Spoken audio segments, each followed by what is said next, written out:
नमस्कार दोस्तों, आप सभी का स्वागत है आपके अपने YouTube चैनल बनी ब्रिलियंस पर और मैं आपका साथी मोतीलाल। तो आज से जो है हम शुरू करने वाले हैं एचपी पुलिस, एचपी पटवारी और जो आपका जेल वार्डन का पेपर आने वाला है उसकी स्पेसिफिक तैयारी। तो इसको जो है हम हिंदी की जो एक संयुक्त वर्ण कह सकते हैं कि व्याकरण जो हम पढ़ रहे हैं वो तो हम वीडियोस जो हमारा है उसको कंटिन्यू रखेंगे। लेकिन इस उसी के साथ-साथ हम जो है इसकी प्रैक्टिस भी करते जाएँगे, क्वेश्चंस भी देखते जाएँगे कि कौन से टॉपिक से किस प्रकार से क्वेश्चन बनता है और वो जो क्वेश्चन रहेंगे आपके, उनको थोड़ा-थोड़ा सा हम डिस्क्राइब भी करते जाएँगे साथ-साथ में, ताकि वो जो ऑप्शन है 4 आपके, वो उनसे भी आप जो चीज़ें हैं वो क्लियर कर पाएँ। वहाँ पे अगर आपको कोई दिक्कत आती है तो वो भी देख पाएँ। तो अगर आप चैनल पर नए हैं तो चैनल को ज़रूर सब्सक्राइब कर लीजिएगा और बेल आइकन नहीं दबाना मत भूलिएगा। तो आइए आज के इस वीडियो को शुरू करते हैं। माँ सरस्वती का नाम लेकर के करेंगे इस वीडियो का श्री गणेश। तो हमारे पास पहला क्वेश्चन है कि भाषा की सबसे छोटी इकाई है। देखिए आपके पास 4 ऑप्शन है और क्वेश्चन क्या पूछा है? भाषा की सबसे छोटी इकाई। तो देखिए यदि हम बात करेंगे कि भाषा की सबसे छोटी इकाई क्या होती है, तो यहाँ पे जो सही उत्तर रहता है वो क्या रहता है? ध्वनि। ठीक है? जो मतलब आपका उत्तर रहेगा वो क्या रहेगा? ध्वनि। लेकिन देखिए आपके पास ऑप्शन में ध्वनि तो है नहीं। आपके पास क्या है ऑप्शन में? शब्द है, व्यंजन है, स्वर है, वर्ण है। देखिए अब हमारे पास जो है सही जो उत्तर रहेगा इसका वो क्या रहेगा? क्या रहेगा? वर्ण। देखिए वर्ण में आपके जो है क्या आ जाते हैं? स्वर भी आ जाते हैं, आपके व्यंजन भी आ जाते हैं, ठीक है? और शब्द की बात करेंगे तो 2 या 2 से अधिक वर्णों के मेल से बनी हुई सार्थक ध्वनि को आप क्या कहते हैं? शब्द कहते हैं। तो ये चीज़ आप क्या रखेंगे ध्यान में, ठीक है? तो ये हमारा जो है अगर आपसे कहीं भी क्वेश्चन पूछा जाता है कि भैया बताइए भाषा की सबसे छोटी इकाई क्या है? तो भाषा की सबसे छोटी इकाई है ध्वनि। ध्वनि के बाद वर्ण, वर्ण के बाद आप अक्षर को काउंट करते हैं, ये चीज़ आपने ध्यान में रखनी है, ठीक है? इसके अलावा अगर हम बात करेंगे दूसरे क्वेश्चन की, देखिए दूसरा क्वेश्चन है हमारे पास वर्णमाला कहते हैं, मतलब वर्णमाला किसे कहते हैं? आपके अनुसार आप वर्णमाला किसे कहेंगे, ठीक है? अब आपने एक माला रखी है, ठीक है? उसको माला क्यों कहेंगे हम? क्योंकि उसमें बहुत सारे जो है दाने लगे होंगे, जैसे मोतियों के दाने होते हैं या कोई और जो जिससे आप माला बनाते हैं उन पदार्थों से बनी होगी, ठीक है? लेकिन एक दाने से माला नहीं बनेगी, बहुत सारे दाने लगेंगे आपके, ठीक है? उसी प्रकार से हमारी जो वर्णमाला है, वर्णमाला में बहुत सारे वर्ण लगते हैं आपके, ठीक है? अब देखिए आपके पास ऑप्शन में क्या है? शब्द समूह को, वर्णों के संकलन को या शब्द गणना को, वर्णों के व्यवस्थित समूह को। देखिए, अगर हम बात करेंगे वर्णमाला की तो देखिए आपका जो सही उत्तर रहेगा वो क्या रहेगा? ऑप्शन नंबर डी, वर्णों के व्यवस्थित समूह को वर्णमाला कहते हैं। ये चीज़ आप ध्यान में रखेंगे बहुत अच्छे तरीके से, क्योंकि देखिए अगर वर्णों का जो है सार्थक अर्थ नहीं होगा, व्यवस्थित समूह नहीं होगा, क्रमबद्ध समूह नहीं होगा, तो वो आपकी वर्णमाला काउंट नहीं होगी, उसे आप वर्णमाला नहीं कह सकते। मतलब आप ये नहीं कर सकते हैं कि स्वरों से पहले आपने व्यंजन को लिख दिया, उसके बाद आप स्वर लिख रहे हैं, उसके बाद स्पर्श व्यंजन लिख रहे हैं, उसके बाद अंतस्थ लिख रहे हैं, ऊष्म लिख रहे हैं, इस प्रकार से। लेकिन आप एक ही इसको किस में रखेंगे? क्रम में रखेंगे, व्यवस्थित समूह में रखेंगे, तभी आप उसे वर्णमाला कह पाएंगे, ठीक है? इसके बाद नेक्स्ट क्वेश्चन है हमारे पास, निम्न में से कंठ ध्वनियां कौन सी हैं?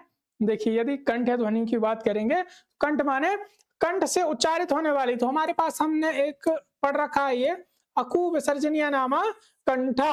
अकु विसर्जनीय नामा कंठा, यहाँ पे देखिए अ और क वर्ग, क वर्ग में कौन सा है आपका? क और ख, तो ए ऑप्शन आपका सही रहा, ठीक है? य र ल की बात करेंगे तो क्या आएगा? इचुयस नामा तालब्या। तो यहाँ पे क्या आ गया? ये का जो है तालु आ गया। अच्छा ये अलग-अलग रखेंगे तो थोड़ा-सा ज़्यादा आ जाएगा यहाँ पे। और यहाँ पे चवर्ग की बात करेंगे तो यहाँ पे क्या आ जाएगा? तालु। इनका क्या आ जाएगा? तालु आ जाएगा और इसका क्या आ जाएगा? मूर्धन्य। ठीक है? ट और य का जो है क्या आ जाएगा?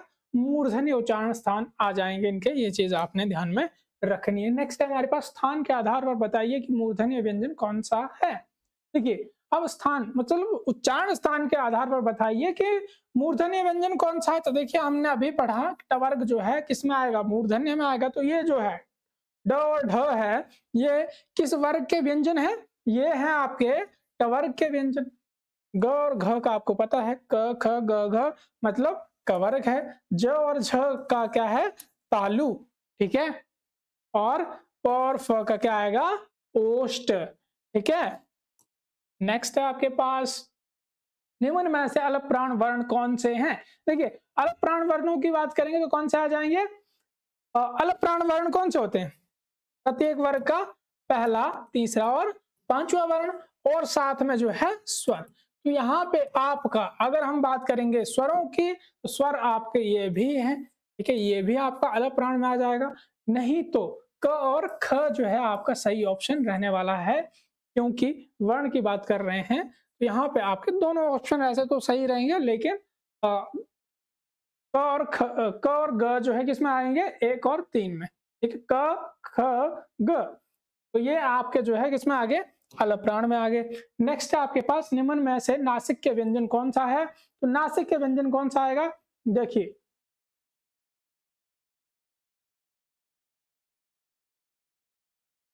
ठीक है। तो ये क्या है? आपका नासिक के व्यंजन है, जिसे हम क्या पढ़ते हैं? ज्य पढ़ते हैं, ध्यान रखेंगे, ठीक है। ज्य पढ़ते हैं, क्या पढ़ते हैं? ज्य पढ़ते हैं। नेक्स्ट है आपके पास, ए ऐ वर्ण क्या कहलाते हैं? नासिक के मूर्धन्य, ओष्ठ या कंठ तालव्य? देखिए, ए और ऐ, अब हम देखते हैं ए और ऐ बना कैसे है। ए कैसे बना है? अ धन ई के मेल से। अ जो है कंठ है, और ई का क्या है? तालु। दोनों को जब जोड़ेंगे क्या बनेगा? कंठ तालव्य, ठीक है। तो ये चीज आपने ध्यान में रखी है, मतलब ए बना भी कैसे, ये भी आपको पता होना चाहिए। नेक्स्ट है आपके पास क्वेश्चन नंबर 8, हिंदी वर्णमाला में अयोगवा वर्ण कौन से हैं? देखिए, अयोगवा वर्ण कौन से हैं? अंग और आ, इसको क्या बोलते हैं? अनुस्वार बोलते हैं। क्या बोलते हैं? अनुस्वार, ठीक है। कहाँ पे इस्तेमाल होता है? पंचम वर्णों की जगह पे इनका इस्तेमाल करते हैं, और इसे क्या बोलते हैं? विसर्ग। क्या बोलते हैं? विसर्ग, ठीक है। तो ये चीज आपने ध्यान में रखनी है। और अयोगवा के जो मूल भेद हैं वो ये दो ही हैं, ठीक है, अनुस्वार और विसर्ग, ध्यान रखेंगे इस बात का। नेक्स्ट जो हमारे पास क्वेश्चन है, निम्न में बताइए कि किस शब्द में द्वैत व्यंजन है? पुनः में, इलाहाबाद में, दिल्ली में या उत्साह में? तो देखिए, यहाँ पे अगर हम बात करेंगे द्वैत व्यंजन की, तो द्वैत व्यंजन आपका मतलब जहां पे एक से दो वर्णों का इस्तेमाल हुआ है। तो दिल्ली में जो है ल और ल का इस्तेमाल हुआ है, एक ल आधा एक पूरा है। यहाँ पे द्वैत व्यंजन आपका यहाँ दिल्ली में आपको देखने को मिलेगा। नेक्स्ट आपके पास श श स ह कौन से व्यंजन कहलाते हैं? परकंपी, स्पर्शी, संघर्षी या स्पर्श संघर्षी? तो देखिए, अगर हम बात करेंगे श श स ह की, तो ये कैसे व्यंजन है? संघर्षी व्यंजन है। आप मुझे कमेंट में बताइएगा स्पर्श संघर्षी व्यंजन, ठीक है। स्पर्श संघर्षी व्यंजन कौन से होते हैं? कमेंट में जरूर बताइएगा, ठीक है। तो ये आपके लिए इंपॉर्टेंट पॉइंट रहेगा, जरूर बताइएगा कमेंट में कि स्पर्श संघर्षी व्यंजन कौन से होते हैं। यदि आपको नहीं पता है तो वो भी कमेंट में लिखिएगा, मैं आपको नेक्स्ट वीडियो में वो चीज बता दूंगा कि ये जो है स्पर्श संघर्षी व्यंजन कौन से होते हैं, ठीक है। नेक्स्ट, निम्नलिखित में से बताइए कि नवीन विकसित ध्वनियां कौन सी हैं? तो मतलब यहाँ पे क्या आ जाएगा? ठीक है, मतलब यहाँ पे आपको बिंदु तल चिन्ह भी देखने को मिलेगा। यहाँ पे इनको जो है हम क्या बोलेंगे? नवीन विकसित ध्वनियां, मतलब आपकी अरबी फारसी के जो शब्द होते हैं उनमें ये जो है वर्ण आपके लगते हैं, तो इनको भी हम काउंट कर लेते हैं हमारी हिंदी में। नेक्स्ट है आपके पास, निम्न में से कौन सा घोष वर्ण है? देखिए, घोष वर्ण कौन सा होता है? प्रत्येक वर्ग का तीसरा, चौथा और पांचवा वर्ण। अब देखिए, यहाँ पे ख दूसरा है, पहला है, और ये दूसरा है, ठीक है। तो हमारे पास लास्ट वाला कौन सा है? माँ। ऑप्शन नंबर सी आपका जो है सही उत्तर रहा। घोष वर्ण कौन से होते हैं? प्रत्येक वर्ग का तीसरा, चौथा और पांचवा वर्ण। और अघोष कौन सा होगा? पहला और दूसरा वर्ण। ये चीज आपने ध्यान में रखी, बस बात खत्म होगी। नेक्स्ट आपके पास कौन सा अमानक वर्ण है? क, ख है, थ है या भ है? तो देखिए, अमानक वर्ण जो आएगा आपका वो क्या आएगा? ये ऑप्शन नंबर सी, मतलब इसको आप पढ़ नहीं सकते हैं, देख नहीं, लिख नहीं सकते हैं उस प्रकार से। नेक्स्ट है आपके पास क, यहाँ पे बिंदु तल आएगा आपका, ठीक है। क, ख, ज, फ ध्वनियां किसकी हैं? देखिए क ग ज फ की बात करेंगे तो ये जो ध्वनियां हैं आपकी वो कौन सी हैं? अरबी फारसी की ध्वनियां हैं। ऑप्शन नंबर बी आपका ध्यान में रखना है आपने, ठीक है। ये मतलब हिंदी में इनको ऐड कर लिया गया था, हिंदी वर्णमाला में इनको लिख लेते हैं, मतलब हम लिख लेते हैं, इन शब्दों को लिख लेते हैं। नेक्स्ट है आपके पास हिंदी में मूलतः वर्णों की संख्या कितनी है? तो देखिए अगर हम बात करेंगे हिंदी में मूलतः वर्णों की संख्या तो आपके पास 50 है, 51 है, 52 है या 53 है। तो जो यहाँ पे हमारा सही उत्तर रहेगा वो क्या रहेगा? ऑप्शन नंबर सी 52 जो है सही उत्तर रहने वाला है, ठीक है। तो और अगर हम बात करेंगे 44 की, ठीक है, यहाँ पे मूलतः की जगह आप ये भी लिख सकते हैं कुल, ठीक है। कुल वर्णों की संख्या कितनी है? मूलतः की बात करेंगे तो मूलतः आपके 44 रहने वाले हैं, और 44 और 52 अगर ऑप्शन में नहीं होता है तो 48 आपका सही उत्तर रहता है, अगर ये दोनों ऑप्शन में नहीं हो तो। नेक्स्ट है आपके पास श ध्वनि किसके अंतर्गत आती है? मूल स्वर के, घोष वर्ण के या संयुक्त वर्ण के, तालव्य के? तो देखिए क्ष की बात करेंगे तो क्ष जो है कौन सा वर्ण है? संयुक्त वर्ण है। क धन अ के मेल से बनता है। कई बार इसका ये फॉर्मेशन पूछी जाती है कि ये जो क्ष बना है वो किन वर्णों के मेल से बना है, तो यहाँ पे ये चीज भी आपने ध्यान में रखनी है, ठीक है। इसके अलावा नेक्स्ट हमारे पास जो क्वेश्चन है वो है हिंदी शब्दकोश में क्ष का क्रम किस वर्ण के बाद आता है? देखिए हिंदी शब्दकोश में क्ष का क्रम जो है किस वर्ण के बाद आएगा? तो इसके बाद आएगा, ठीक है, क्योंकि क्ष तो इनसे इससे पहले आता है, इससे पहले आता है, ठीक है। तो ऑप्शन नंबर बी हमारा यहाँ पे सही उत्तर रहेगा। नेक्स्ट है हमारे पास ज्ञ जो वर्ण है वो किन वर्णों के संयोग से बना है? देखिए मैंने आपको क्ष का बताया है, तो यहाँ पे ज्ञ की बात करेंगे तो यहाँ पे इसका भी ध्यान रखेंगे आप। तो कैसे बनता है? ज धन य धन क, मतलब यहाँ पे आपका ये जो है पूरा वर्ण लिखा हुआ है, तो ये जो है आपका ऑप्शन नंबर बी यहाँ पे सही उत्तर रहने वाला है, ठीक है। तो ये चीज भी आपने ध्यान में रखनी है। नेक्स्ट आपका जो क्वेश्चन है अघोष वर्ण कौन सा है? अघोष वर्ण की अगर हम बात करेंगे तो इनमें से जो अघोष वर्ण है वो कौन सा आएगा?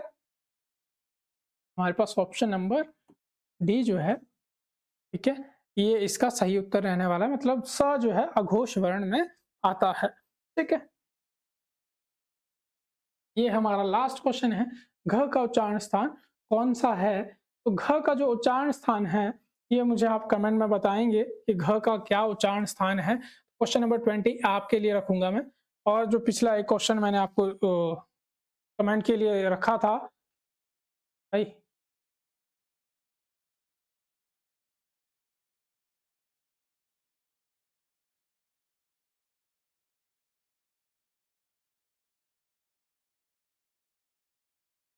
तो ये जो क्वेश्चन नंबर 20 है ये आपके लिए रखा है, तो इसे जरूर आप कमेंट में करिएगा। और साथ में मैंने आपको बोला है कि स्पर्श संघर्षीय व्यंजन कौन से होते हैं, इन्हें भी कमेंट में जरूर बताइएगा। तो यहाँ अगर आप वीडियो के इस एंड तक पहुंचे तो वीडियो को जरूर लाइक करिएगा, शेयर करिएगा, और साथ में जो है आपको यहाँ पे जितने भी एसपी पुलिस या पटवारी के लिए और साथ में जो है आपका जेल वार्डन के पेपर होने वाले हैं उनकी जो प्रैक्टिस है वो भी साथ में करवाई जाएगी। और उससे पहले आपको जो है हर शनिवार को जो है हम एक पेपर प्रोवाइड करवाएंगे टेलीग्राम के चैनल पर, और वहां से आप पेपर करेंगे और शाम को हम जो है यहाँ पे लाइव आपके साथ वो क्वेश्चन जो है डिस्कस करेंगे पूरा। तो आप हमारे साथ बने रहिएगा। अगर आप चैनल पर नए हैं तो चैनल को जरूर सब्सक्राइब करके जाइएगा। मिलते हैं नेक्स्ट वीडियो में जल्द, तब तक के लिए धन्यवाद।